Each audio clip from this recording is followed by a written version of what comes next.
Okay, you can also type and give us the insights.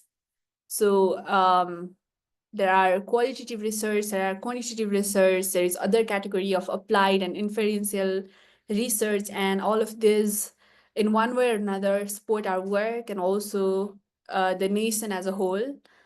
Uh, so if anyone would like to go ahead and share anything, please. We'd love to hear from you. Mm.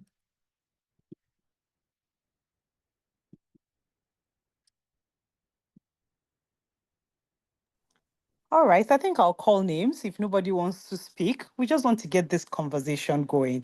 I recognize the name Comfort Vandu from the Biomedicine and Healthcare Group. Comfort, please unmute and speak.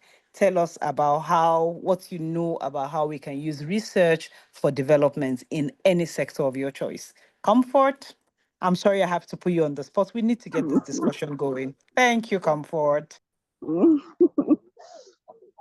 Hello, I hope you can see me. Yes, we can see your pretty face, and thank you for letting us see your face. Thank you. Wow, Dr. Zainab, I've been trying to dodge you, but it seems like I can't dodge now. So I'm in a program. You can see the Okay. background, but I will switch off my camera now. So as Dr. Zainab has called my name, I'm Comfort Danchal. I'm a Nigerian, but I'm now based in Uganda. I'm here for my PhD at the Kampala International University, Western Campus. And actually, I'm just an early career researcher. Even though I've been working on the bench for a long time, I've done a lot of research for lecturers and students. But since I was not in the academic field, I didn't know the importance of all of that until now at the later end of my life. I now joined the academics and now realize that, wow, so this is what I've missed all this while. So now I'm so eager to go into research. And honestly, I know research is going to be of help for economic development because all these things that we are researching, by the time policymakers and the government realize that the research we're doing is of importance, they will use it to make some policies that will enhance development. For example, there is a research that I've done before and I presented in Valencia in Spain. That time we analyzed a concoction that is being used by a tribe in Adamawa State. That's my husband's tribe, the Michika people. We did the phytochemicals and then we used it and checked its bacteriological effects and its hematological parameters. I presented it in Valencia in 2014. I was able to come out to the spotlight, but that time I was still on the bench. I wish I was in the academics then. Like that research, the government can now go into looking at that concoction that was used and we analyze its hematological effects on Wister rats. And we also tried to see if it could have effects on some bacteria. And of a truth, it has some antibiotic effects. So people can go into compounding search and it could be used for drugs. A company may come and sponsor it, and once it is being used and compounded into a drug, at least there will be an economic development coming out from that research. So I think Yes. this is the little I can contribute to this. Thank you very much, Dr. Zainab. I think you've done wonderfully well. Thank you so much. And you stopped just in time because now we have James, our host. He's been able to clear up his internet issues and we'll just let him have the floor. So, Asta, please Yeah. do your thing, do an intro so we can quickly get down to it. Thank you. Yes. Thank you so much, everybody, for um, joining in, and thank you so much, Comfort, for sharing your insights. And I think, Jaina, I think you can relate that this is what Rising Scholar community is about, because we just had some technical issue, and our host is here, and a lot of our scholars who are very deeply committed to learning and to learning and sharing both are here with us, and they patiently waited, and thank you so much for this. And sorry, James, you had to go through such a technical difficulties. And I have been through the slides, and those are very, very good. So I know all of us are going to enjoy today's session. I, for one, have been waiting for this session for a very long time since the inception. So without further ado, I'd like to introduce our facilitator. James Main is a finance and economic research professional specializing in budget analysis, financial modeling, and data analytics. As an assistant budget analyst at Local Government Service Ghana, Jammu North District Assembly, he leverages research to support economic planning and policy formulation. He holds a BSc in Accounting and Finance from the University for Development Studies and is currently pursuing an MSc in Financial Engineering with World Quant University.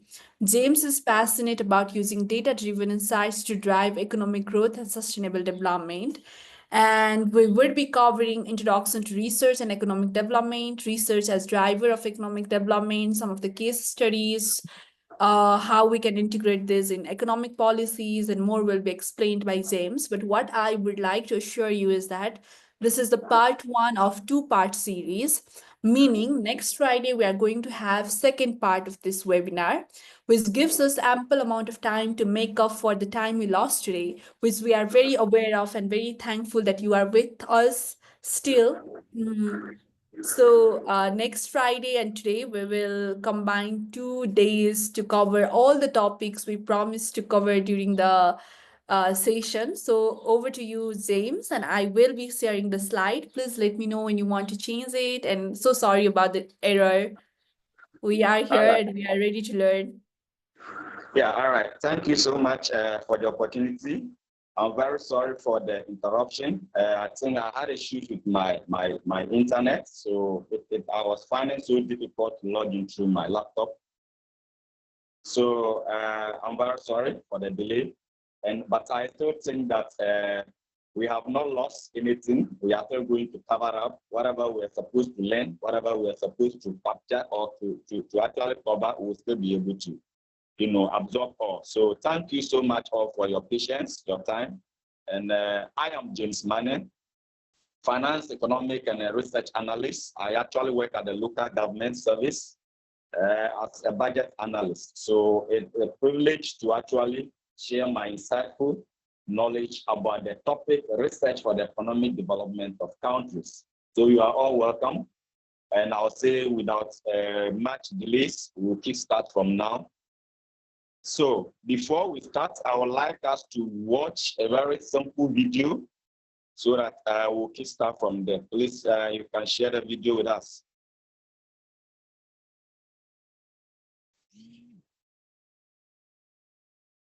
So can you hear the video? Okay, if not, let me share sound.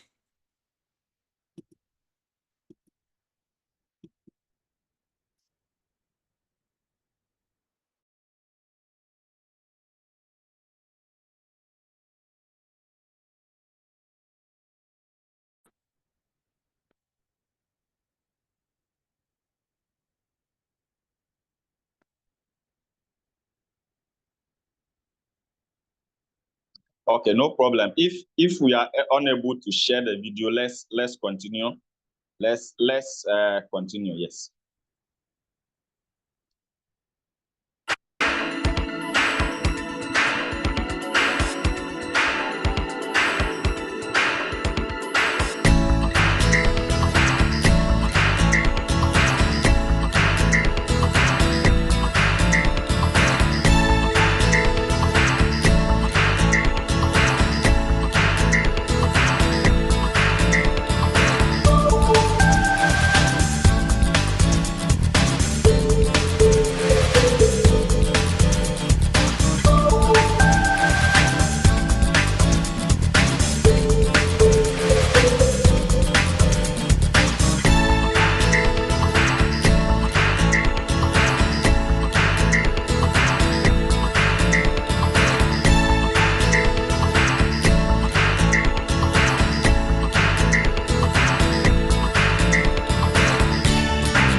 Hi, James. Yes, yes. So let's continue. I think I was interrupted my network. All right. So this takes us to the introduction to research and economic development. I hope everyone can hear me. Yes, I can hear you. All right. So we want to have a discussion on research. So research is a fundamental pillar in driving economic development, as it provides evidence-based insight that inform policy decisions, business strategies, and technological advancements. Yes, so research is actually the backbone of every economic development. Before any country or any country develops, it is solely based on research. It is research that you are able to investigate into new insights, new issues that are coming up, new technological advancements. So research is actually a fundamental pillar that drives economic development for every country. So this takes us to what is called economic development. So someone will say, what is economic development? It is a sustained, concerted effort by governments, businesses, and individuals to improve the economic well-being and quality of life of a nation. So economic development, basically it means how countries are able to improve the economic well-being and quality of life of their nation. So that is what economic development. Yeah, so now to know how research actually impacts economic development, I would like us to deep dive. I want us to dive into the types of research that we actually have. So in research, you have qualitative and then quantitative research. When we talk of the qualitative research, it actually focuses on exploring non-numerical data, such as opinions, experiences, and behavior. So when you are researching or you are interrogating into opinions, experiences, and behaviors of your society or people, then you are conducting a qualitative research. And then when it comes to quantitative research, it actually involves the collection and analysis of numerical data to identify patterns, relationships, and trends. Let's say you are using World Bank data to know how your country is, actually improving based on your economic indicators and factors. Then that quantitative data you are using to analyze numerical trends, then you are what? You are actually conducting a quantitative research.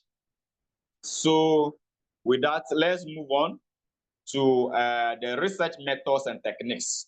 Before you can conduct a research, there are some methods and techniques that you need to employ. So the first research method or technique you can employ in conducting either qualitative or quantitative research is descriptive research. A descriptive research is used to describe characteristics of a population or a phenomenon. It is a method that is used to describe the characteristics of a population or a phenomenon. Then you are saying you are doing what? A descriptive research. So the next method or technique you can also employ is exploratory research. In exploratory research, it is conducted to explore new areas of interest where little prior knowledge exists. So when you try to explore new areas of technology, new areas of technological advancements, you are exploring new ideas. So you are actually employing exploratory research. Then the third research method or technique you can also employ is explanatory research. With explanatory research, it helps to investigate cause and effect relationships. When you are trying to dichotomize between the cause and effect relationship of a new trend or a new ideology, then you are actually employing an explanatory research in your research process. The fourth research method or technique is applied research. With applied research, you aim to solve specific practical problems, such as improving economic policies. Let's assume in your country, you want to conduct research to actually ensure the improvement of your economic policies, then you are actually employing an applied research method. Then the last one is basic research. That is conducting to expand theoretical knowledge without immediate practical applications.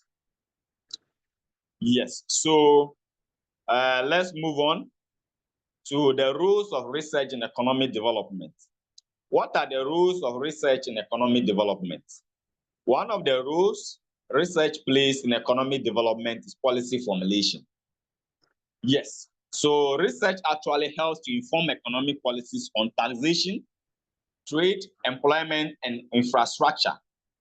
You can conduct research that will actually enhance your ability to know the policies on taxation, trade, and then the employment rate in your country, whether there is what high employment rate or low employment rates. The research can actually help you to know the policy formulation of your country's research policies and the taxations within the country.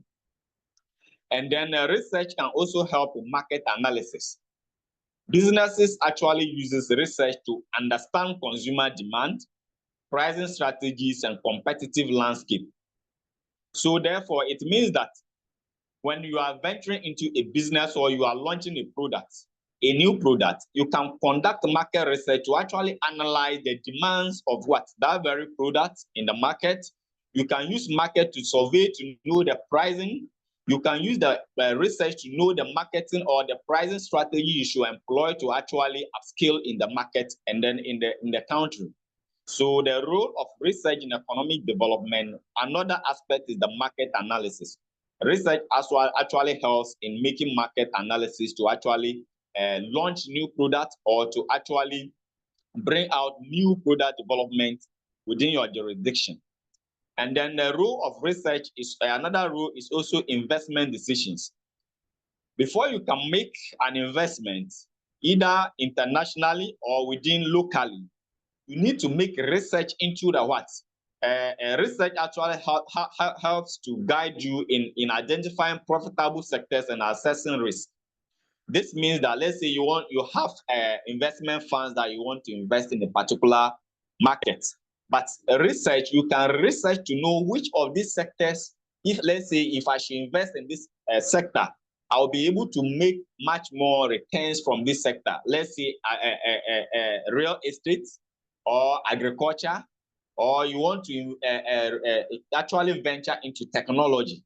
So you can conduct research to know which sector should I actually invest my money in. So research helps in investment decisions. And then government can also base or focus on research to know which area of investment they should make within their country to actually impact economic growth. So that is another rule of research in economic development. Yes, so another aspect of that is another rule of research in economic development is technological advancement. Research actually fosters innovation, leading to increased productivity and job creation. Research can actually help to advance technological endeavors, to know which aspect of technology to venture in and how to actually increase productivity, and it also in turn create jobs for the people within the country. And then the other role of research in economic development is poverty reduction. When a country is able to invest in research and is able to know that, okay, let me venture into this sector of economic growth, let's venture into this investment, let's do this, let's do that, it actually helps to reduce poverty in the country. That's research. It actually helps design programs that address social inequalities and economic disparities. So let's move on to the next phase, which is the key indicators of economic development. So there are some indicators that actually drives economic development. So we want to look at these indicators. One of such indicators is a gross domestic product per capita. This indicator helps to measure the average economic output per person. The next indicator is Human Development Index, that's HDI. The Human Development Index actually helps to combine life expectancy, education, and income levels. That is, it combines life expectancy, education, and income levels. And then the next indicator is employment and unemployment rates. To actually know whether your economy is developing, there is the need to reflect on the employment and unemployment rates. So it is an indicator that can actually showcase whether your economy is developing or is not developing. So it reflects labor market conditions and opportunities. So that is the employment and unemployment rate as an indicator of economic development. The next indicator is income distribution. That is the Gini coefficient. To actually know that your economy is actually developing, there is the need to actually factor in your income distribution. That is to evaluate wealth equality within a population. So you want to know the categorization of the various population size, the various categories of the population, whether it be people within the ages of 18 to 25, people within the ages of 25 to 35, people within the ages of 45 to 60, what is their income levels? So it is a factor or an indicator that you can use to determine whether your economy is actually developing or is not developing. The other aspect or the other indicator of economic development is infrastructure development. That is assessing access to transportation, electricity, and internet access. So therefore, it means that you want to know whether your economy is developing by assessing the infrastructure development level of your economy. How is your economy able to actually improve in transportation? Is there a good road network in all the areas or all regions or all states within your economy? Is there proper electricity? Is there access to electricity to every aspect of your economy, every aspect of your country? And then the internet services. How equitable or how accessible are the people able to get access to internet within the whole country or within the entire regions? So you can use the infrastructure development to actually showcase how your economy is actually developing. So let's move to the economic theories and development models that you can actually employ in your research process. So economic theories and development models. Hello, are we together? Are we together? Yes, Yes, we're following you. Thank I you. can hear you from Uganda. Oh, okay. All right. Okay. So we are moving to economic theories and development models. In research, to actually know your economy is developing or not, there are some theories or models you need to employ in your research. So one of such theories is classical and neoclassical theories. So what is this theory about? It actually emphasizes on free markets, capital accumulation, and competition. So this is a theory that actually emphasizes on free market, capital accumulation, and competition.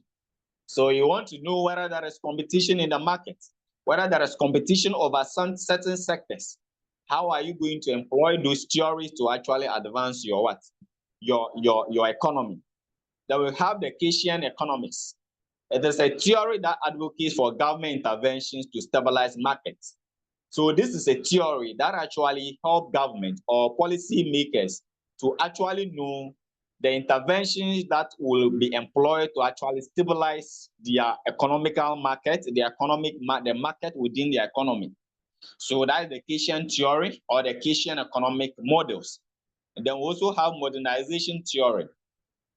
This is a theory that also suggests that industrialization and technology drive development. So to actually know that research is actually impacting your economy, you need to employ the modernization theory, because this is a theory that actually focuses on industrialization and technology.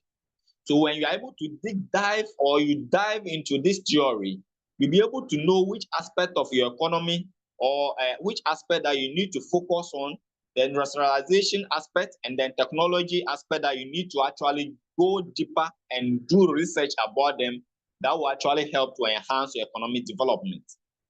Then the other aspect or the other theory or model you can employ is dependency theory. The dependency theory actually argues that economic disparities stem from exploitative global trade relationships. This theory actually helps us to explore into global trade and the relationships between your country and the international bodies, and how you'll be able to make impactful decisions from your research that you have actually gathered, and how such research, how those explorations can actually help to enhance your economic development. So that is another theory or model you can employ in your research. And then we also have endogenous growth theory. The indigenous growth theory highlights innovations, research, and human capital as primary drivers of development. So this theory actually focuses on innovation and the human capital as being a primary driver of what? Economic development. So let's move on. We'll move on to the role of governments and institutions in fostering economic development. Before any economy will actually grow, there is the need for government institutions like universities or research institutions to actually contribute. So before you can say that your economy is grown, your focus should actually rely on what? Government and research institutions. So what are the roles of government institutions in fostering economic growth? One of these rules is public policies. Public policies. That is to say that implementing fiscal, monetary, and trade policies to stimulate growth. This is by saying that the role of government is to implement public policies that will actually impact positively to the development of the country. So there is the need, the government have a role in digging deeper into research to actually come with policies that will actually help to enhance the development of its country. So the government has a role to play in economic development. That is by formulating public policies. And then we also have regulatory framework. This is to ensure fair competition, property rights, and financial stability. So government and institutions, that are research institutions, also play a role in regulatory framework. They need to ensure they actually come out with regulatory framework that will also ensure competition and property right, and also ensure financial stability of their country. So they also play a role in regulatory framework. They also have infrastructure investments. That is by saying that government also have a role to play by enhancing transportation, healthcare, and also education systems. There is the need for government to invest in research. There is the need for government to invest in infrastructure investment. They need to invest in infrastructure such as transportation. You need to make sure that every aspect or every state or every region within your country is being what? Is having good what? Road network. You ensure good health services. You ensure good educational system. You can come out with all this through research. You have to research to know which region within my country is lacking education, is not having good road network, is not having good healthcare services. So the role of government in actually enhancing and fostering economic development is infrastructure investment. They need to invest in infrastructure. The other aspect or the other role of government and institutions in fostering economic development is social welfare programs. This is by reducing poverty and supporting vulnerable populations. So governments and institutions actually have a role to play in social welfare programs. They need to initiate programs that will actually help to reduce poverty among the vulnerable people within the society, within their country. People such as people living with disability, people under age, or people beyond 60 years or above. So you need to focus on these people to actually help to enhance the economic development of your country. And then the role of government is to also partner with private sector. For government to actually ensure development of its economy, it needs to partner with the private sector to encourage investment and entrepreneurship. So government has a role to play in partnering with a private sector by actually reducing taxes or scrapping away some taxes for them to get better way of serving the people and actually vamping the industrialization sector. So now let's move to sustainable development goals and economic growth. The United Nations SDGs provides a framework for inclusive and sustainable development. That is to say that key goals linked to economic development are as follows. There are some key goals, that is the SDG goals, that are actually linked to what? Economic development or economic growth. So when you are doing research, you need to actually focus on those SDGs that are actually linked to economic growth. So one of such SDG is low poverty, that's SDG 1. This SDG seeks to promote financial inclusion and job opportunities. The next SDG is quality education, that is SDG 4. That is to enhancing skills and innovation capacity. So as institutions and government agencies, you need to focus on some of these SDGs that will actually help to drive economic growth. When you are making research, you actually impact your economy. Then the third SDG is decent work and economic growth, that is SDG 8. This SDG actually encourages fair wages and entrepreneurship. So as a government institution, as a research institution, when you are doing research, you need to focus on this decent work and economic growth SDG. That will actually impact and ensure that your research is actually impactful and positive to develop driving economic growth in your country. And then the fourth SDG is industry, innovation, and infrastructure, which is SDG 9. This SDG actually supports technological advancements, which is key to every economic development. And then we'll have the fifth SDG to be reduced inequalities. So reduce inequality, that is SDG 10, is actually seeking to address income and gender disparities. So these are some of the SDGs. As a researcher, you need to take into consideration, or as a government institution or as a research institution, you need to take these SDGs into consideration when you are conducting your research to actually drive economic growth in your country. So let's move to the methods researchers in economic development can utilize to gather data. So let's move on to methods researchers in economic development utilizes to gather data.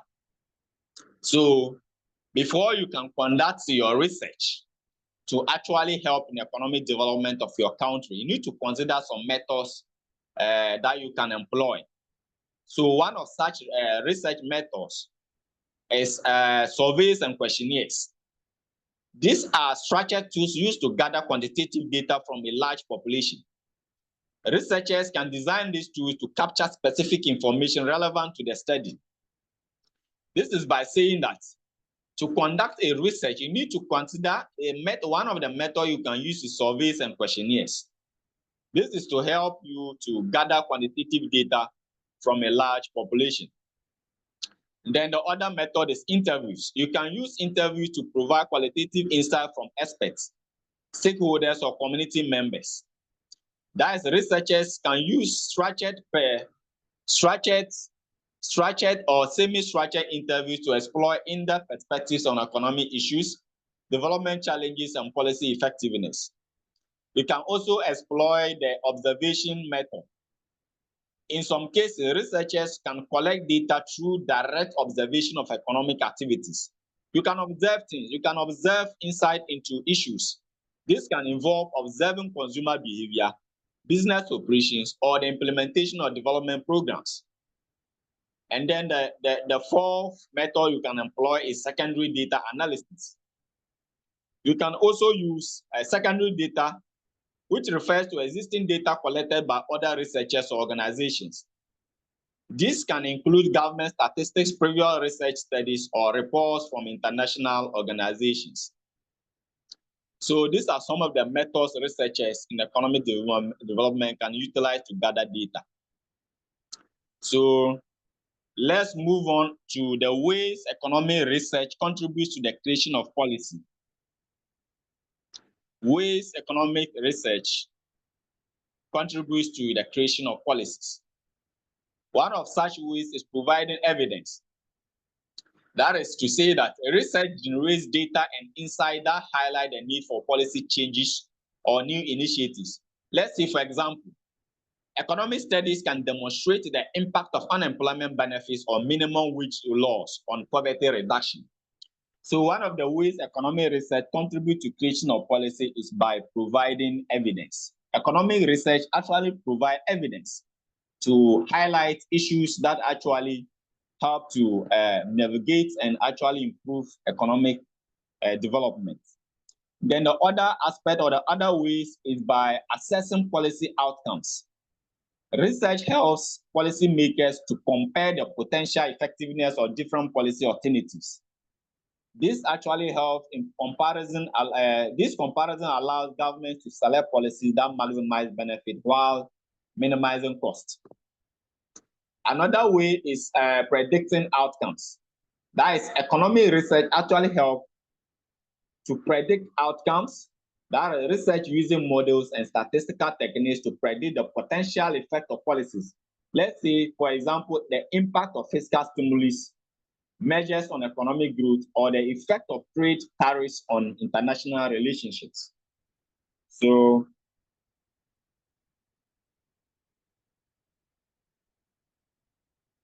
hello, are we together?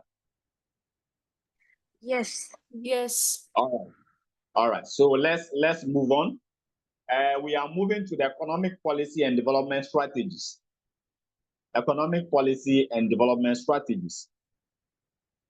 So, economic policy and development strategies. So, economic policies are strategies or plans designed by government to influence the economic performance of a country. So, they are strategies that are designed by governments to actually impact the economic performance of a country.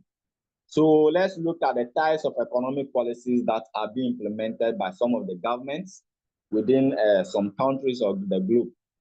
One of such economic policy is monetary policy.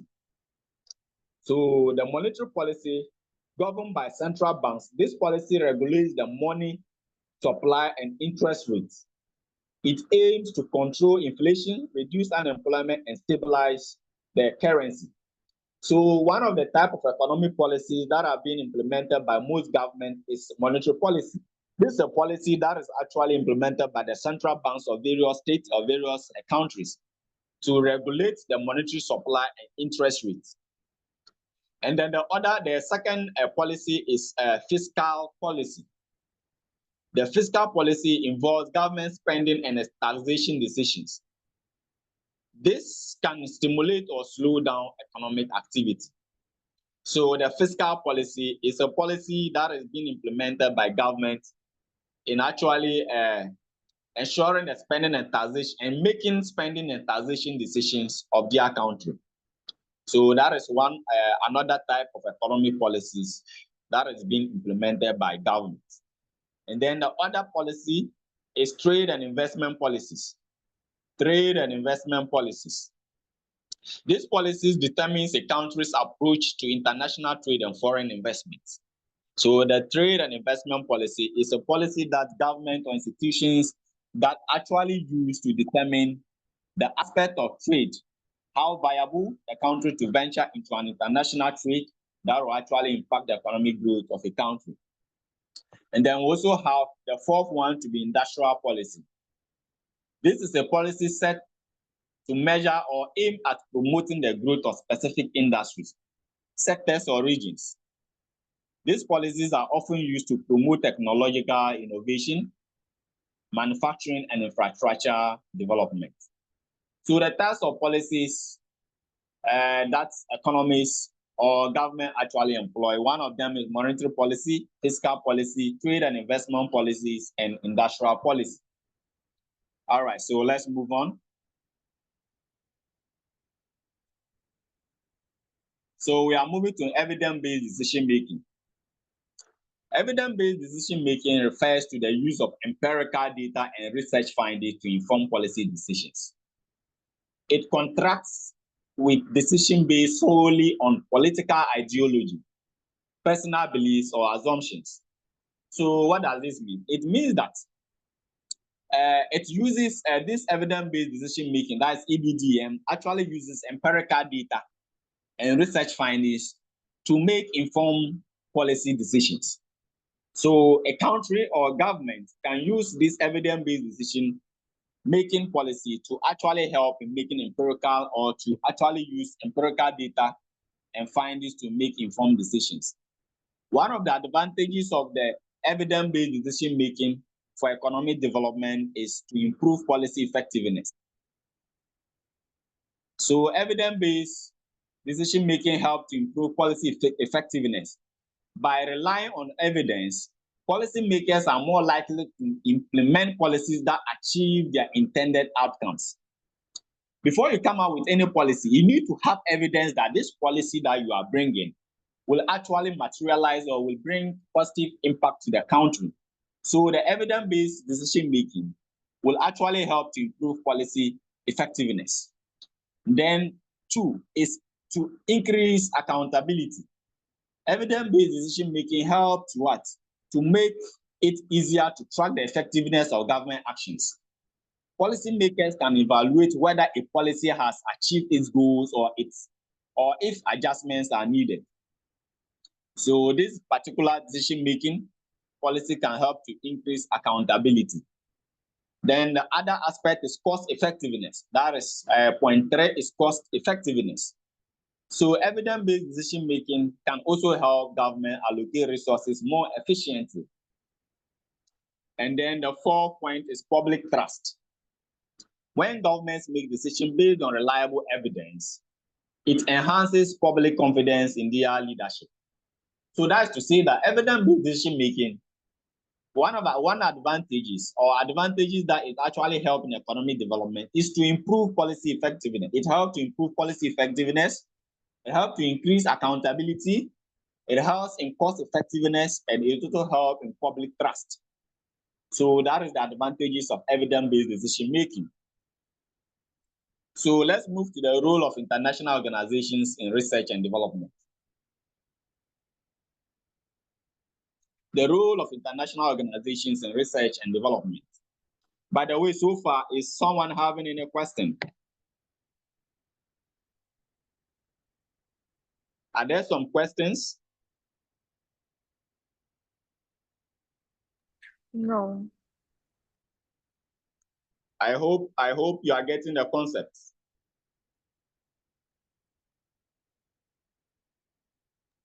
I think everybody is very clear. All right. Okay, so let's move on to the role of international organizations in research and development. International organizations such as the UN, the World Bank, and the Implementation Monetary Fund conduct global economic research and provide resources for countries to design and implement development policies. So that means this actually means that international organizations actually have a role to play in research and development. Organizations such as the United Nations, the World Bank, and IMF actually conduct regular research to actually provide resources for countries to design and implement development policies. Before World Bank or any other of these international bodies would give you finances to actually support your economic growth, they actually conduct research into your economy to know how your economy is doing, how it's developing. What are some of the factors that they think that, okay, these factors actually shows that your country really needs this international intervention. So the role of international organizations in research and development, one of the roles is by providing data and research. International organizations provide data and research. That is, they often conduct comprehensive studies and provide global economic data, which is essential for countries developing their policies. So let's say IMF and the World Bank, they actually conduct research and provide data for developing countries. So they can base on this research and data to actually implement their economic policies. So another role international organizations play in research and development is technical assistance. These organizations offer technical expertise and training to help countries build research capacities, and design effective development policies. World Bank and the United Nations, as well as IMF, they sometimes provide this technical assistance. They have a role to provide technical assistance to countries in order to actually help them in their economic development. Then another role they also play is by funding and support. Many international organizations provide funding for research projects, particularly in developing countries. IMF, United Nations, World Bank, they play a major role in supporting and funding projects in various developing countries. So that is a key role they play. And then they also help in facilitating global collaboration. International organizations foster collaboration and cooperation among countries. That is by providing a platform for shared knowledge, research, and policy innovations. Some of these institutions or international organizations, they provide collaborations in terms of organizing conferences, organizing webinars, training people within the nation, the globe, on economic development issues and how they can implement their policies to actually drive their economy. So that is the role of the international organizations in research and development. So let's go to the next aspect of the next session, which is how to bridge the gap between research and industry. Bridging the gap between research and industry. That is our next session, bridging the gap between research and industry. All right. So collaboration between academia and industry, that is one aspect. Collaboration between universities, research institutions, and industries is actually key to translating research into innovation.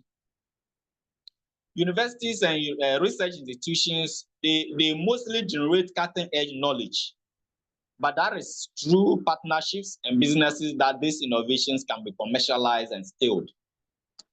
So in order to bridge the gap between research and industry, there should be collaboration between academia and industry. And then the other way to bridge the gap between research and industry is technology transfer.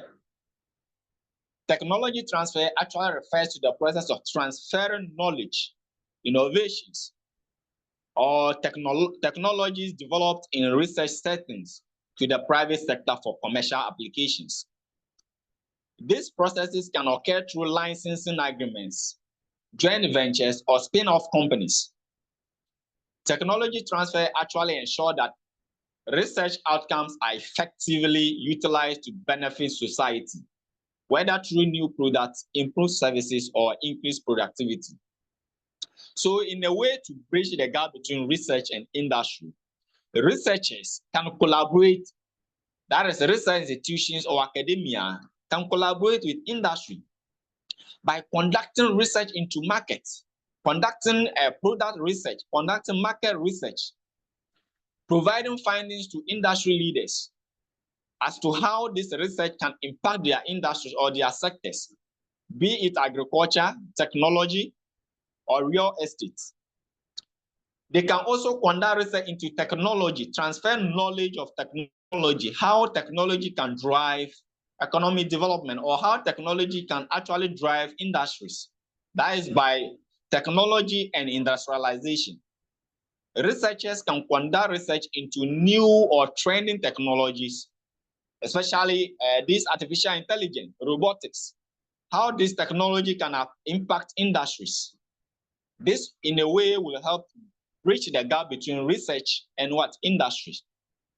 So that is a way of bridging the gap between research and industry. That is through collaboration between academia and industry, and then technology transfer. So let's move to the next topic. So our next topic for today is research as a driver of economic growth. How does research drive economic growth? How does research drive economic growth? How does research drive economic growth? That is the next aspect of what our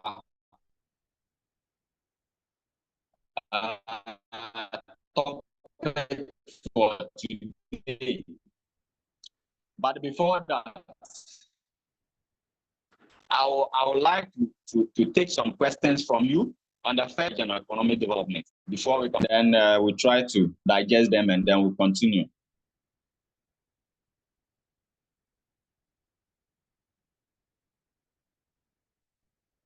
Are there some questions?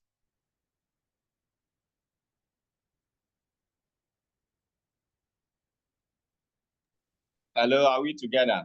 Yes, we are. I have a question, but I prefer to leave it till the very end. Thank you. You have it? Okay. So I would like us to have some discussion questions. I would like us to have some discussion questions. In what way do qualitative and quantitative research methods complement each other when addressing economic challenges? In what ways do qualitative and quantitative research methods complement each other when addressing economic challenges? Can someone actually help us with that?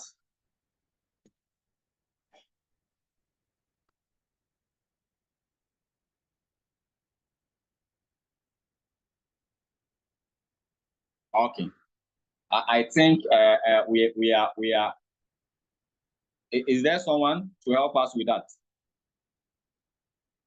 What ways does qualitative and quantitative research methods complement each other when addressing economic challenges?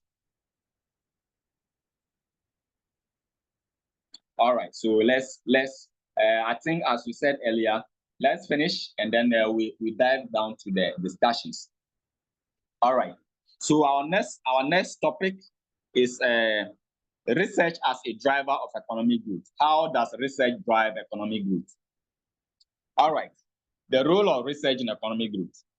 Economic growth is commonly defined as the increase in the output of goods and services in an economy over a specific period of time.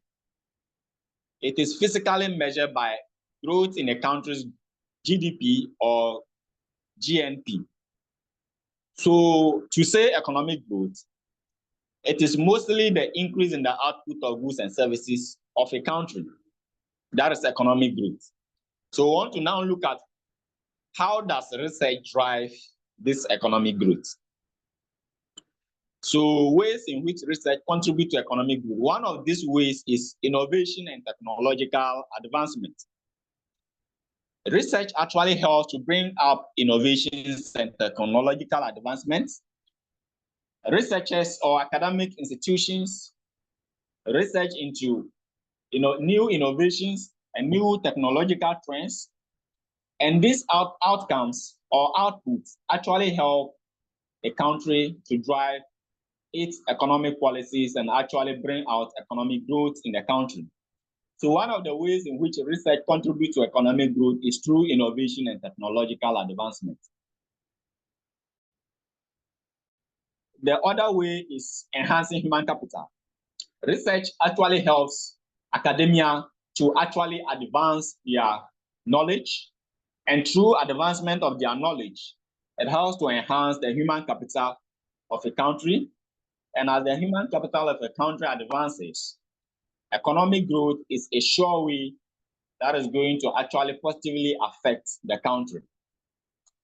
And then the third way research drive economic growth is addressing societal challenges. Through research, institutions and governments is able to address societal challenges. They are able to look out the challenges a particular sector, the challenges a particular region, the challenges a particular state of the country is actually facing, and try to employ various strategies and various policies to actually mitigate such challenges. So research helps in addressing societal challenges in order to drive economic growth. It also helps in policy formulation and economic planning. Research is a way to ensure policy formulation and economic planning. Through research, institutions and government agencies are able to implement policies. They are able to implement or to actually bring out developmental frameworks that actually helps in providing economic plans, providing economic formulation of policies that will actually drive economic growth in the country. So now let's look at the key sectors that are being impacted by research in every economy. Key sectors impacted by research. Some key factors or some key sectors that are actually impacted by research of an economy. One of such key sectors is technology and information sector. Technology and information sector. Research in computer science, telecommunications, artificial intelligence, and digital technologies has led to creation of entirely newly industries and markets. Technology and information sector. Research in the computer science, telecommunications, artificial intelligence, and digital technologies has led to the creation of entirely new industries and markets. Through research, sectors like technology has actually been advanced. People have been able to conduct research into new technologies. They have been able to conduct research into new innovative technology that is actually coming up to actually help in boosting the economy, such as robotics and artificial intelligence. Research has actually driven technology and has actually impacted the information sector of an economy. So these are one of the key sectors that is being impacted by research is technology and information sector. The other sector is agriculture and food security. Agriculture and food security. Innovation in crop breeding, pest control, irrigation systems, and sustainable farming practices enable farmers to produce more food with fewer resources, which supports economic growth in both rural and urban areas. So research has actually impacted on the agriculture and food security sector as well. The other sector that has been impacted by research is healthcare and life sciences. Medical research led to development of vaccines, treatment for diseases, and improvement in healthcare delivery has actually been impacted by research. And the energy and environmental sustainability. Energy research, particularly in solar, wind, and geothermal, helps reduce reliance on fossil fuels, decreases population, and provide new opportunities for job creation. So another aspect of another sector that is being impacted by research is energy and environmental sustainability sector. Another sector is manufacturing and industry. Research leads to innovation that actually improve the efficiency of production processes, which actually reduces cost and enable the creation of higher quality goods. So the key sectors impacted by research is technology sector, agriculture, healthcare, energy, and the manufacturing sector. So these are some of the sectors that are being impacted by research. Then now let's look at the mechanisms through which innovation impacts economic growth. The mechanisms through which innovation impacts economic growth. All right, so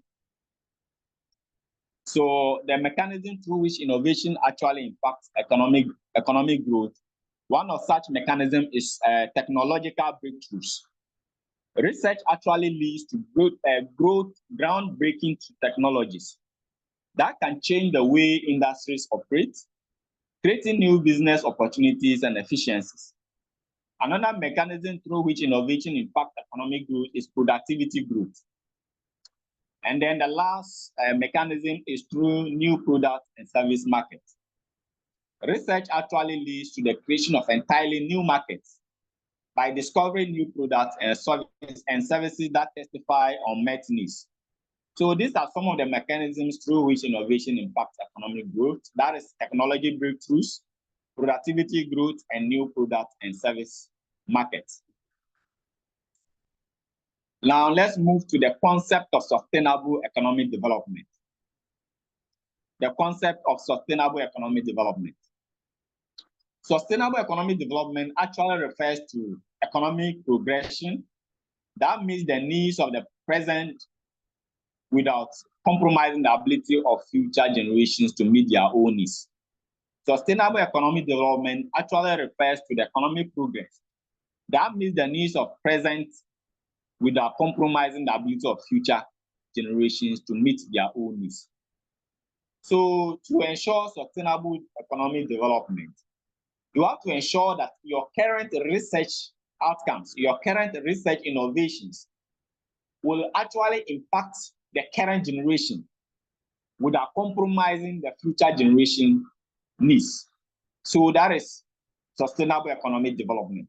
So when you are conducting research into any aspect of the economy, you need to ensure that these research outcomes actually ensure that the outcome, be it positive, when it's able to meet the needs of the current generation, it should not compromise the needs of the future generations as well. And there are three main pillars of sustainable economic development. So we dive into the three main pillars of sustainable economic development. One of such pillars is economic growth. Economic growth is a sustained increase in the production of goods and services. And then the other aspect or the other pillar of sustainable economic development is environmental protection. To ensure your economy is stable, you need to ensure that development does not deplete natural resources or harm ecosystems. So environmental protection is another pillar of sustainable economic development. That is ensuring that development does not deplete natural resources or harm ecosystems.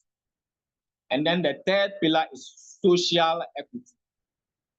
This is by promoting fairness and equality in economic opportunities, reducing poverty, and addressing social disparities. So these are the three main pillars of sustainable economic development. That's economic growth, environmental protection, and then social equity. So let's move on. We now dive into how research fuels innovation for sustainability.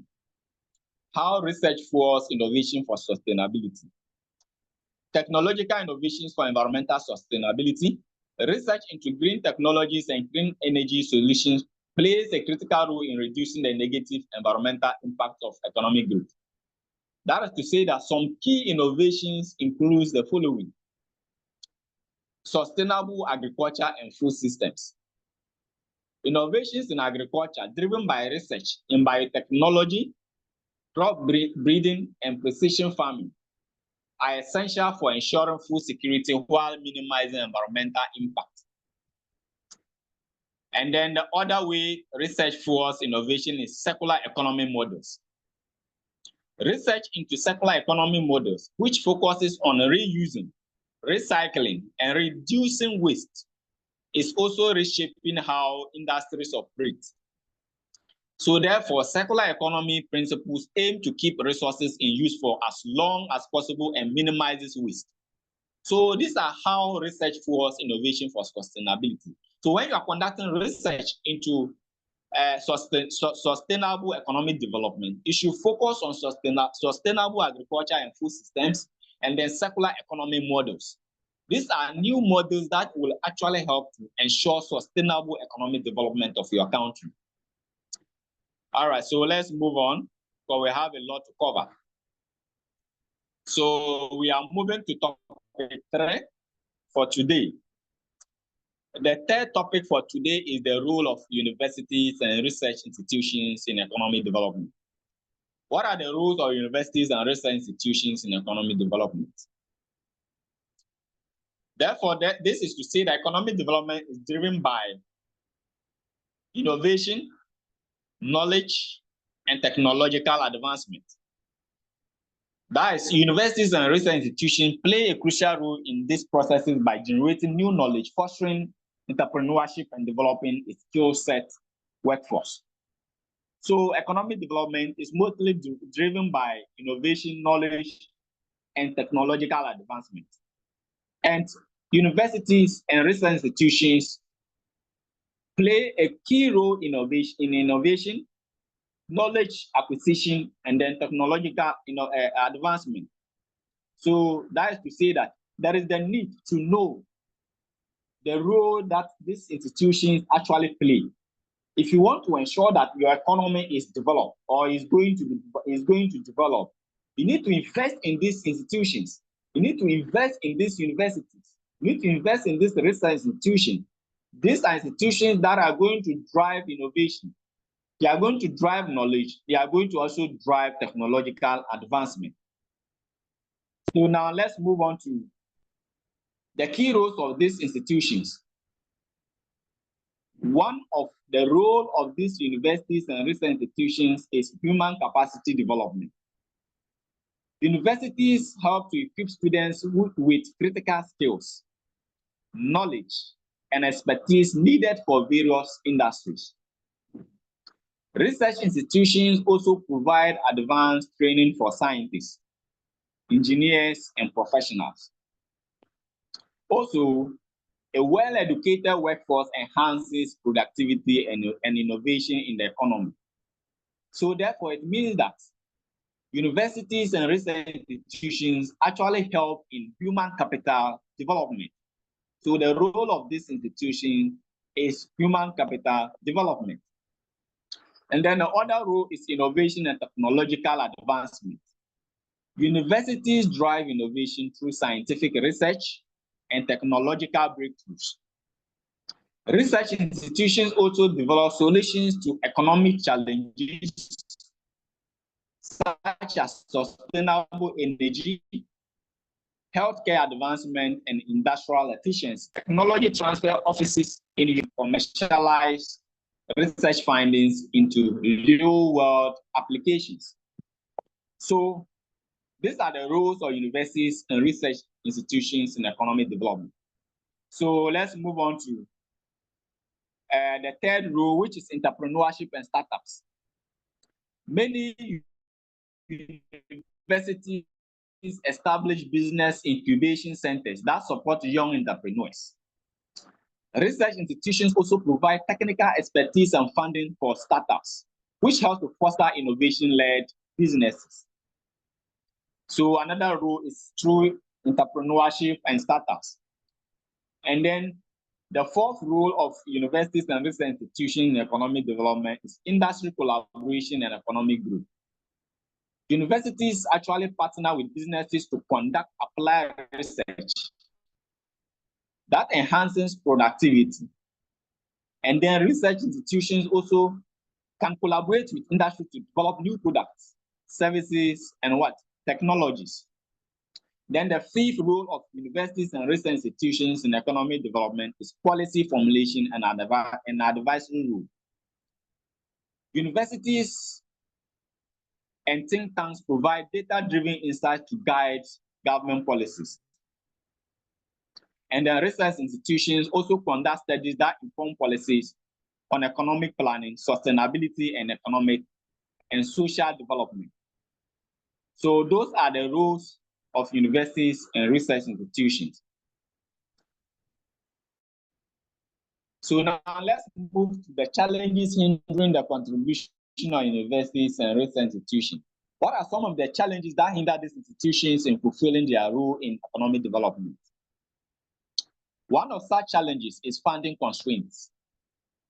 They mostly have limited budgets, which hinder research activities and innovations. Most of these institutions lack funds that will actually aid them in what? In conducting research to actually drive economic growth. And then the second challenge is weak industry academia collaboration. Weak industry academia collaboration. That is, the gap exists between research and institutions and businesses. There is a vast gap between research institutions and the industry, that is business owners and stakeholders. The other challenge is brain drain. Brain drain, that is skilled graduates and researchers often migrate due to better opportunities abroad. Most researchers and graduates often have to seek for greener pastures in other countries. And due to this, the country is unable to benefit from the skilled labor or the skilled graduate that has been impacted by these research institutions. The other challenge is bureaucratic barriers.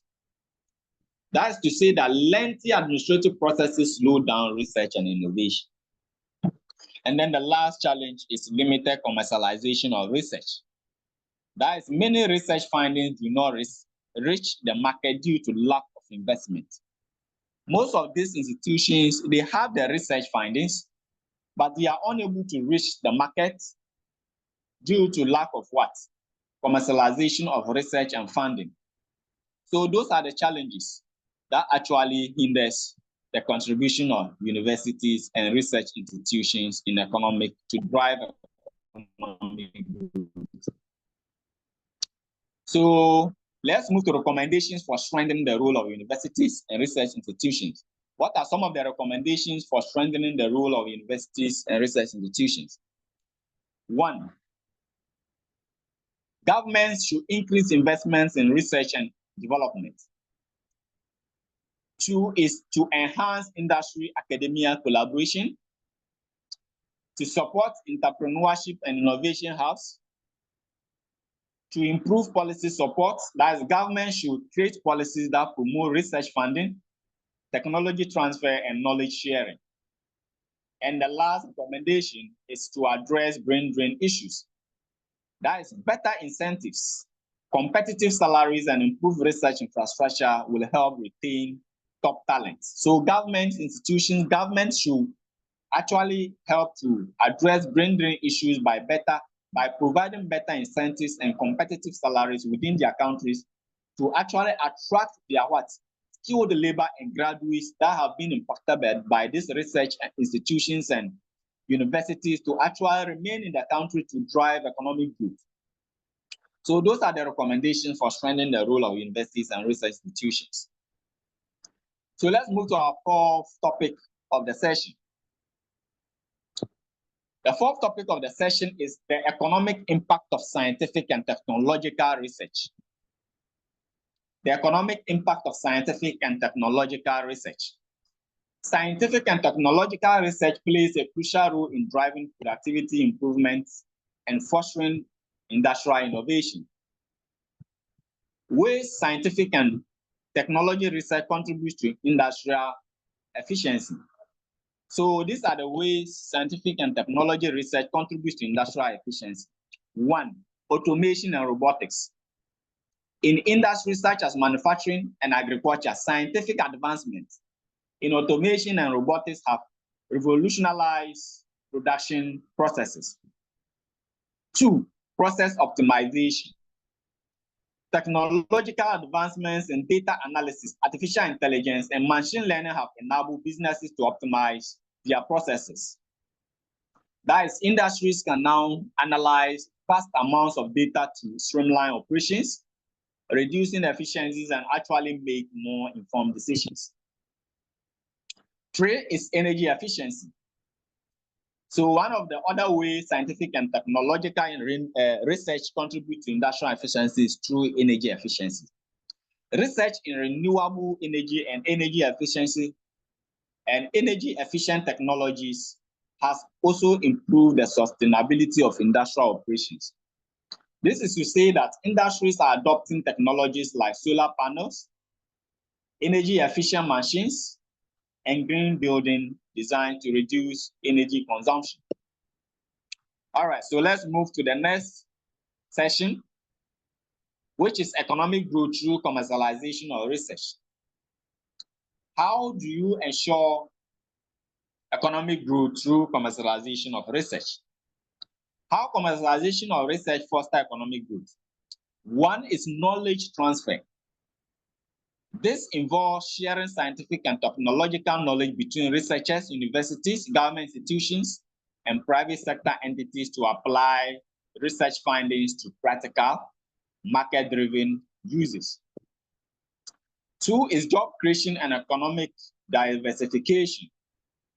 And then 3rd is venture capital and innovation ecosystems. That is to say that the commercialization of research is often fueled by venture capital investment, which actually provide the financial resources needed to bring innovations to market. So these are how commercialization of research fosters economic growth. 1 is knowledge transfer, job creation and economic diversification, and then last is venture capital and innovation ecosystems. The impact of scientific research on new market creation. How does scientific research impact new market creation? One is emergence of entirely new industries. Emergence of entirely new industries. Scientific research has the power to create entirely new industry that previously did not exist. And then two, transformation of existing markets. Scientific research can also transform existing markets, making them more efficient, sustainable, and competitive. And then lastly, by creating new global trade opportunities. That is, scientific and technological research can also expand global trade by opening up markets in different regions and fostering cross-border collaboration. Yeah, so the impact of research or scientific research on new market creation.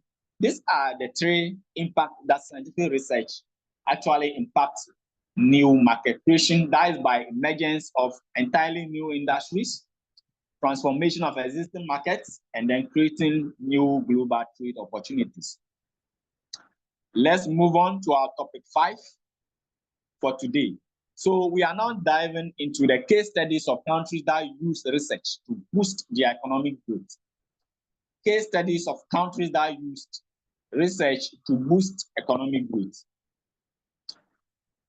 We are taking into consideration two perspectives. That is the role of research in economic growth in East Asian economies. That is East Asian economies. The role of research in economic growth in East Asian economies. East Asia is often cited as one of the most remarkable regions in the world for its economic transformation. Let's say countries like Japan, South Korea, China, and Taiwan have experienced rapid economic growth over the last several years, which can largely be attributed to the combination of effective government policies, industrialization strategies, and a significant focus on research and development. So, what are we trying to mean? These Asian countries like Japan, South Korea, China, and Taiwan have actually developed their economy through research and economic policies. They have really invested into research. They have focused on research and development. They have commercialized their economy into research. They have commercialized their research industry, and it is actually impacting the economy in a larger scale. They are able to innovate new ideas. They are able to innovate new technologies. They are able to dive into new market trends through what? Research. So in East Asia, like Japan and South Korea, they have actually advanced in their what? Their economy through research, through the what? The contribution their country have actually focused on the research that they have actually contributed to research. They have actually relied on research, and through the research that they have actually relied on, it has really impacted and improved their economy. So let's look at the key industry benefiting from research and development in the East Asia. Industry that actually benefited from the research and development from East Asia. So one is electronics and consumer technology. Electronics and consumer technology. Companies like Sony, Panasonic, and Samsung emerge as global leaders in electronics. Thanks in large part of its research and development investment that fuel the development of groundbreaking technologies. So we are saying that electronics and consumer technology industry has actually grown in these East Asian countries due to what? Their investment in research and what? Development. Then the other industry that has actually grown due to research and development in East Asia is automotive industry. Let's look at Toyota, Hyundai, and other automotive giants in East Asia have consistently been at the forefront of automotive innovation, often driven by research in fuel efficiency, emissions reduction, and safety technologies. Yes, so automotive industry has actually grown in East Asia. Looking at companies like Toyota and Hyundai, they have actually developed very well due to research. So And then the other role of research, the other industry in the East Asian country that has actually developed due to research and development is high tech and robotics. High tech and robotics. Japan and South Korea, in particular, are leading in the way in robotics and automation technologies, which is revolutionizing manufacturing processes and enhancing productivity across industries. So Japan and South Korea is actually scaling their tech and robotic industry due to what? Research. So there is a need for research. So let's now move to the impact of research and development on economic growth in European economies. The role of research and development on economic growth in European economies. Overview of economic growth in Europe. Europe has long been a hub of economic growth, which is driven by innovation, research, and industrialization. The continent has experienced significant economic transformations over the past century, with countries like Germany, the United Kingdom, and France playing pivotal roles in technological and industrial revolution. Yes, so when you look at the European countries as well, they have actually advanced in technology and industry due to what? Their investment into what? Research.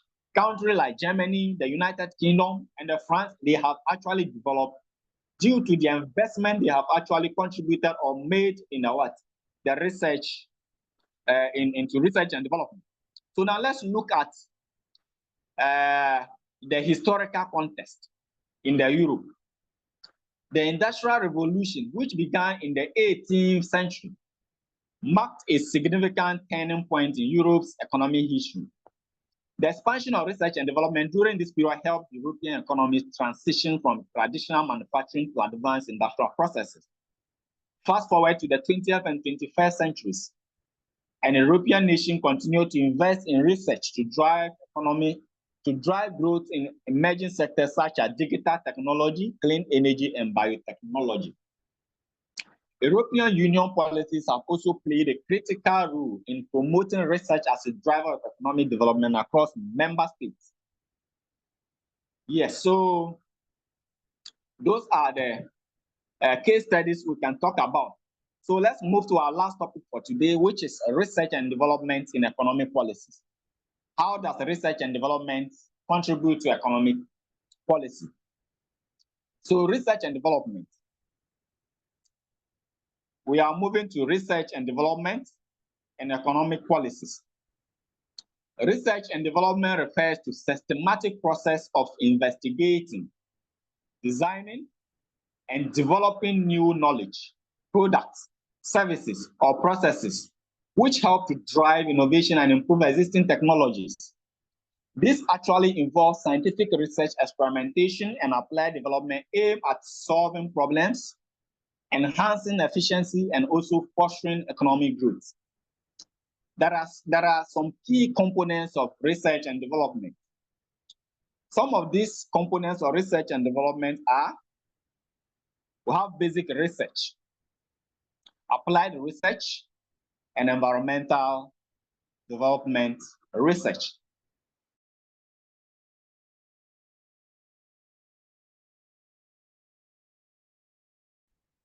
When we come to the bit with our immediate commercial applications, and then applied research actually targets specific problems to develop practical.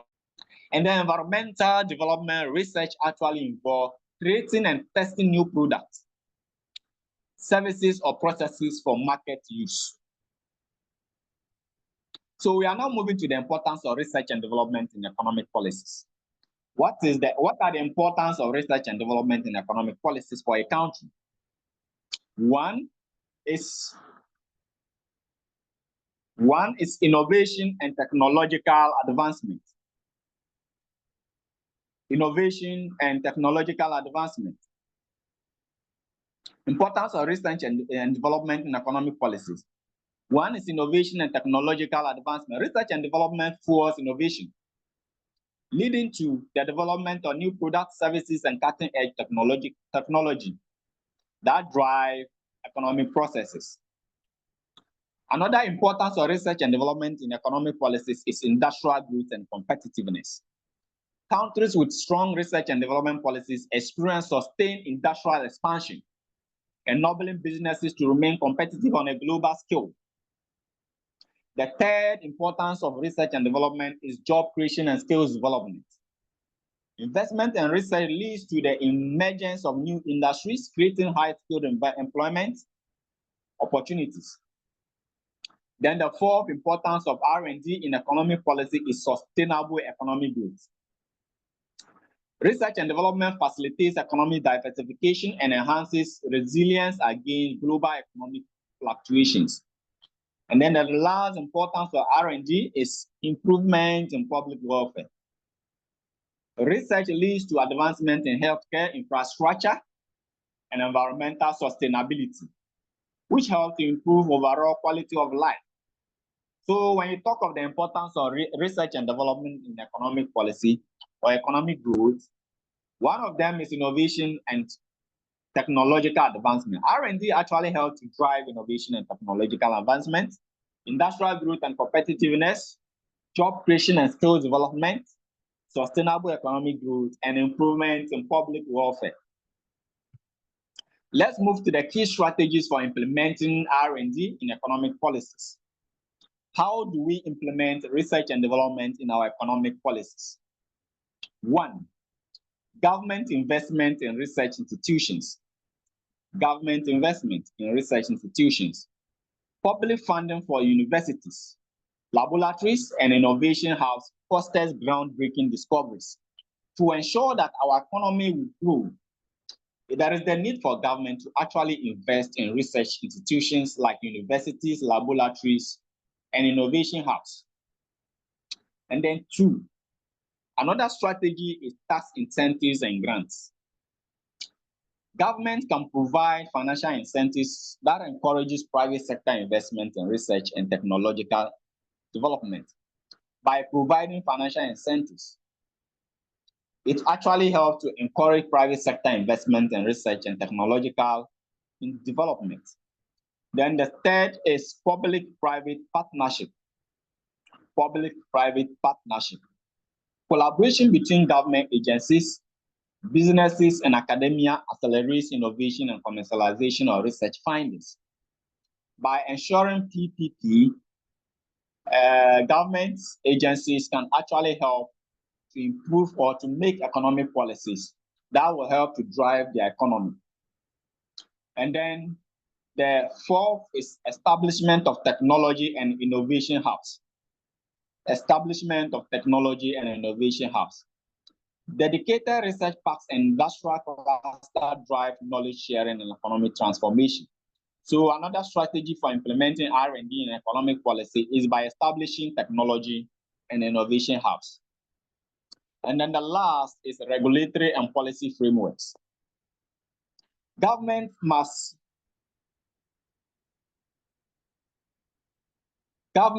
also enact policies that promote long-term R&D and investment to protect intellectual property rights. All right, so we are coming to the end of our session, and therefore our last part of this presentation is policy recommendations. Policy recommendations. Policy recommendations. To ensure research and development, there is the need to increase government and private sector R&D investments to ensure economic development of a country. Governments should increase private sector R&D investment. That is, a higher percentage of GDP should be allocated to research and innovation. And then 2, enhance collaboration between industry and academia. To ensure economic development of a country, there is the need for a government to enhance collaboration between industry and academia. Strengthening ties between research institutions and business fosters knowledge transfer and commercialization of innovations. And then 3, develop a skilled workforce. Educational reform should emphasize STEM, that is science, technology, engineering, and mathematics, to build a strong R&D talent pool. And then 4 is to encourage long-term R&D policies.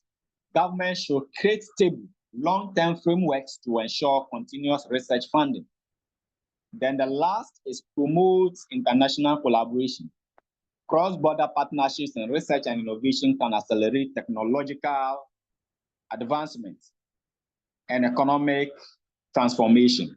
So these are the policy recommendations for countries or governments to actually ensure, to implement, to ensure the development of their country. One is increase government and private sector R&D investment, enhance collaboration between industry, academia, develop a skilled workforce, encourage long-term R&D policies, and also promote international collaboration. Thank you so much for your time. We are open for questions and discussions.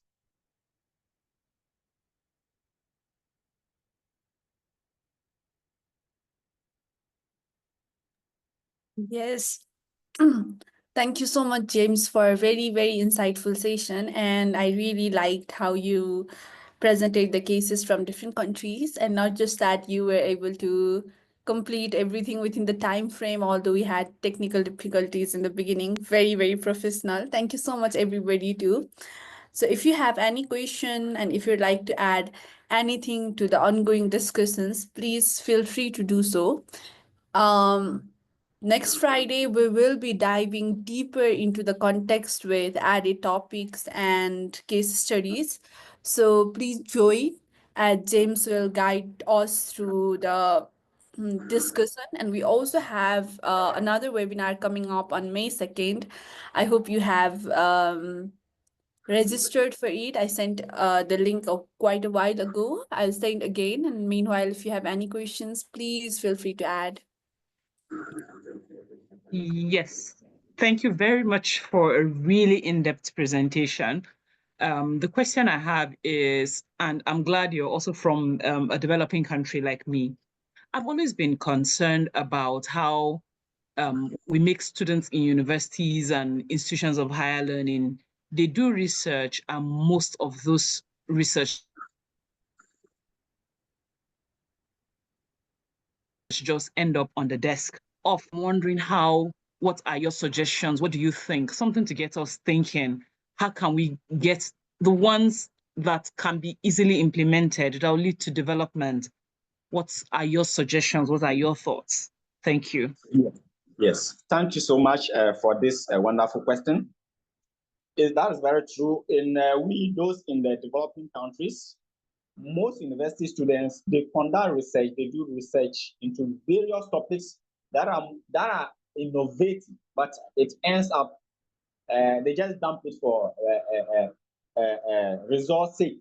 They dump it. So my recommendation is that is why they need to commercialize our research industry in Ghana. Government agencies or the government institution or government in itself should commercialize research in developing countries. This is by saying that they should ensure collaboration between research institutions and what? Industry. Let's say government should also provide funding for research projects. Let's assume that, for example, University of Ghana, they have a number of students that conduct research in a year. The institution can shortlist some of the best research that has actually been conducted by the students. And then government should be able to fund those innovative research projects to actually help to execute those research into action. Our universities only focus on our grading system rather than the innovative aspect of the research. So I recommend that universities should push on to be able to secure funding to actually fund, let's say, if not all the research that has actually been conducted in a year, they should shortlist the best innovative research that has been conducted and then actually tender in for funding to be able to implement some of these research topics or research projects that have been actually conducted. And then also government should provide an amount of funding for these research institutions or universities.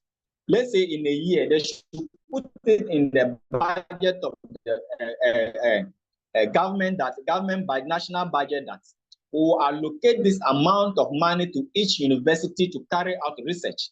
So in that way, when the universities are able to get their research or their students are able to tender in research proposal or research projects, they'll be able to allocate some of these funds for this innovative research that has been conducted. So the key aspect is government allocating funds for research institutions in their national budget.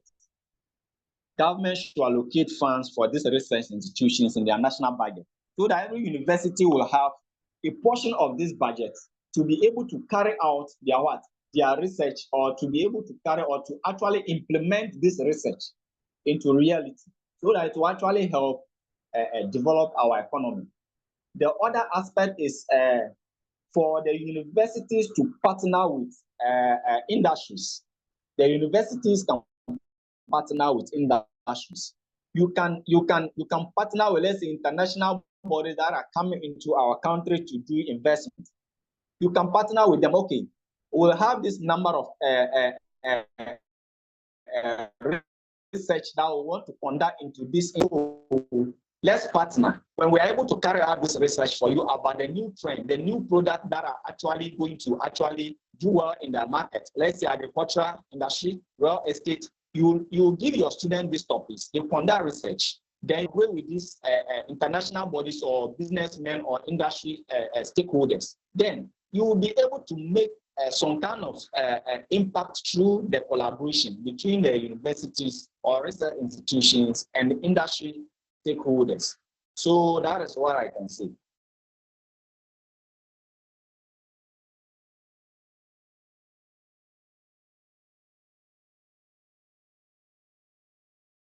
Hello? Hello?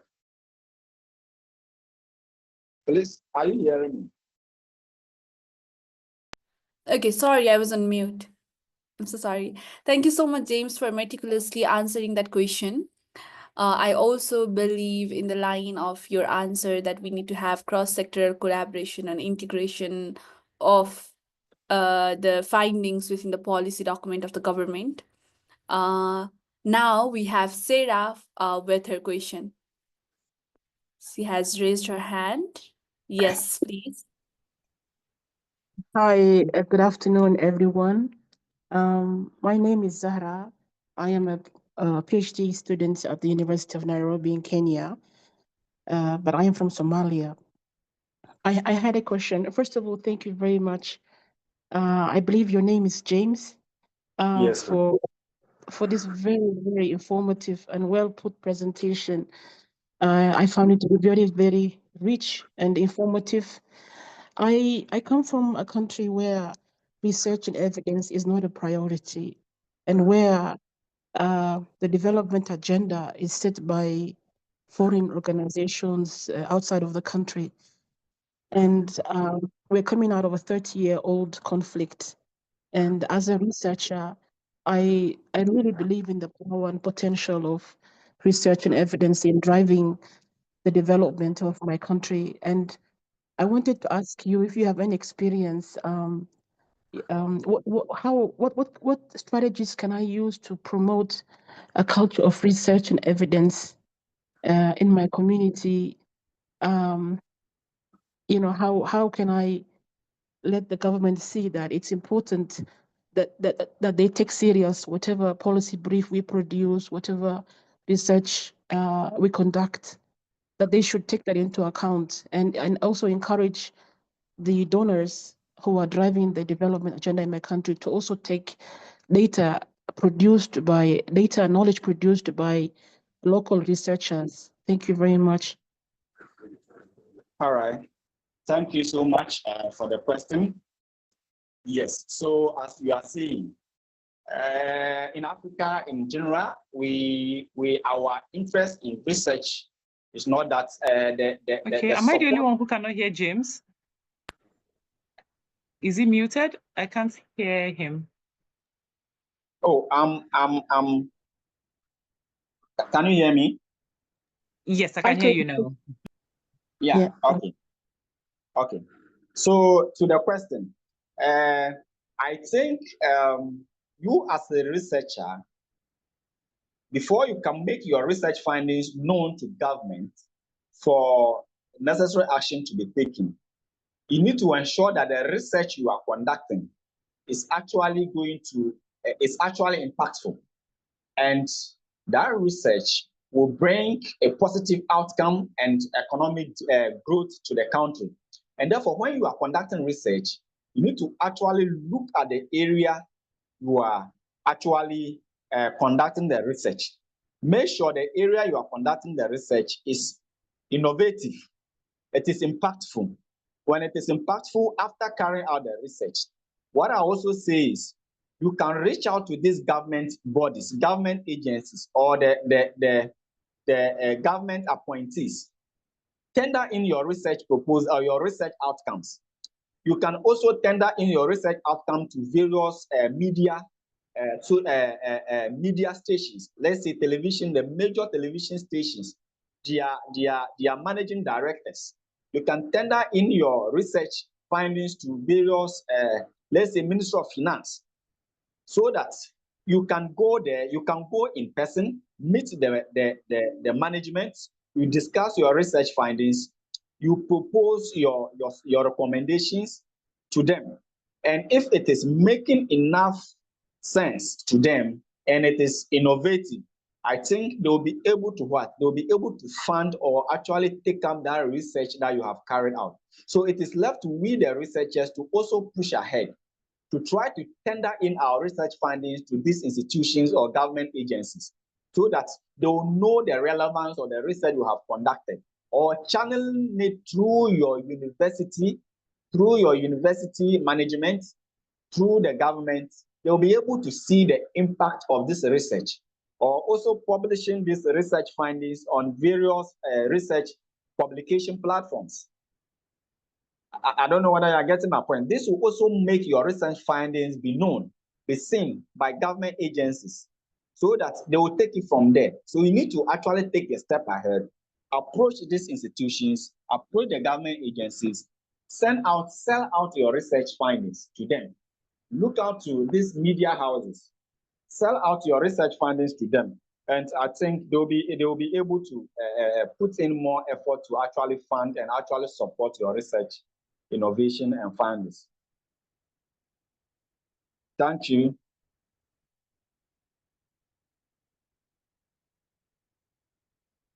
Thank you so much for answering that, James. Sarah, I hope you are clear. Do you want to add something? No, that was a very good answer. Thank you so much. I was here busy taking notes. Thank you so much. Okay. Yeah. Okay. We were a very close group of people, just 20, 25 of us, and I know that all of us have had very much of note taking to do. I also took a lot of notes. Anyone else has anything to add? Any questions to ask? If is, please go ahead. The floor is yours. If not, we can reconvene next week. And this 1 week, you can go through your notes, go through resources on the internet, and come up with other insights to add to the conversation happening next Friday. So if you have anything, let's add it. If not, let's take a picture and end the session here. So if you're comfortable turning on your video, please do it.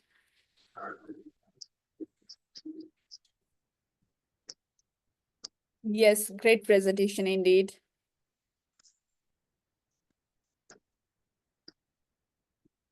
Okay, now we can see everybody.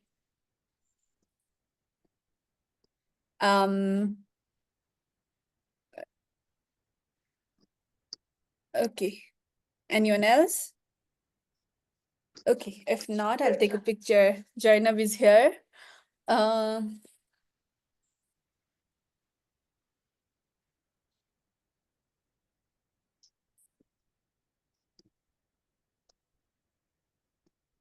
It's so lovely to see everybody. I hope I get to see you next week also and in our next webinar.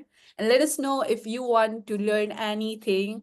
You can email me at asta.subedi@inaps.info and we'll have something. If you really want to learn something, you can email and we'll have it facilitated for you from the experts that we have. Okay. So I'm gonna take a All right. picture. Yes, please. Yeah, so what I'll say is in case anyone needs any collaboration on research, you need any assistance or whatsoever, you can reach out to me on my WhatsApp number. I've sent out my WhatsApp number. And for any collaboration, any insightful, any question you want to ask, I have sent out my number on the chat session. Thank you so much. That's very kind of you, James. Let's take a picture. I'll take one. Serious. I can't see join up. Did you turn off your video? Okay. Everybody, please do something fun that the Friday is here, weekend is starting. If you're celebrating, Easter is here. So yeah, something fun. I can't do anything fun because I'm taking the picture, but I can smile. Guys, be creative, please. Yes. Okay. I wish I could take a video. Yes, thank you so much, everybody. Stay connected with us. I hope to see you in our following series of webinars that we are having all year round. And we also run massive open online course, and it is very beneficial if you follow us on our social media, any of them or all of them, and sign up to become a member from our website. The link is given. I pasted it a while ago. www.risingscholars.net. We used to be called Authorade, and this is, I think, our first time hosting an event since we have become Rising Scholars. So yeah, you are the first batch. And thank you so much for joining in. Bye-bye. Have a great, great Friday and weekend. Thank you so much. Bye. Bye-bye. Thank Thank you you. so Bye. much, James. It was wonderful.